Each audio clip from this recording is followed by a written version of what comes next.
ये हम पे तंज करते हैं।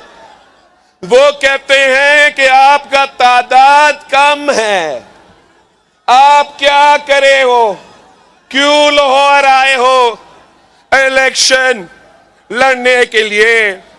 उनको जरा समझाएं कि ये लाहौर मेरा है, उनका नहीं है। ये वो लाहौर है जिसके शहरियों ने अपने आप को आग लगाते हुए कायदे अवाम के सजाए मौत का एहतजाज किया।